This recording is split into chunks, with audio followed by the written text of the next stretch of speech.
xarit yow mi bëgg investir ci wàllum mbay toogal tuuti ñu waxtaan ci 2 minutes yenn erreur yoo xam ni war nga ko moytu yow mi bëgg tàmbali. tey ñoo ngi fanaan yi jéer yi fekk fi benn baykat bu nu dajaloon ci TikTok bi moom nag ñu ngi ko fekk mi ngi bëgg liggéey lu mat 20 hectares 20 hectares yooyu nag maraîchage et arboriculture la fi bëgg liggéey bëtt nañ fi benn forage 60 mètres def réservoir surélevé bu toll ci 9 mètres cubes.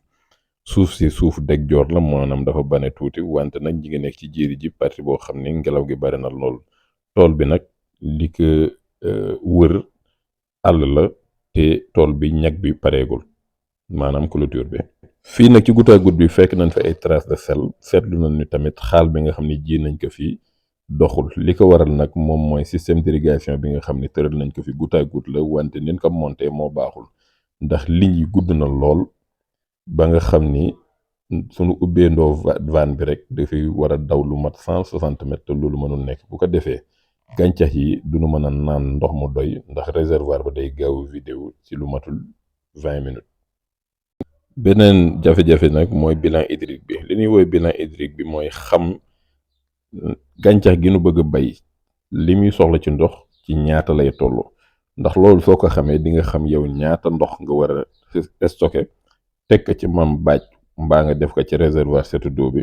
bu ko defee soo ubbee gàncax bi ku ne ak foo mënti toll ci tool bi di nga am ndox mu doy mën a jóg dem màgg jur. kon yow miy bëgg investir ci mbirum tool yi li ma lay conseiller mooy nga tàmbalee def li ñuy woo étude nag mooy da ngay fay ay nit ñu dem saytul la li ne ci tool bi li ne ci suuf si li ne ci ndox mi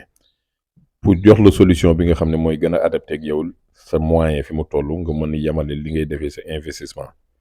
investissement jarul muy bare wante li ci gën mooy nga xam fa ngay tàmbalee ak fa ngay jeexalee bu ko defee li nga bëgg ci investissement bi dina mën a dellu rapidement ci yow sa biir gafaka. mbokk mi nag am na liggéey boo xam ne war nañ ko waaj ak moom incha allah bu ko defee tool bi fi léegi lu gàtt ngeen ci gis changement incha allah.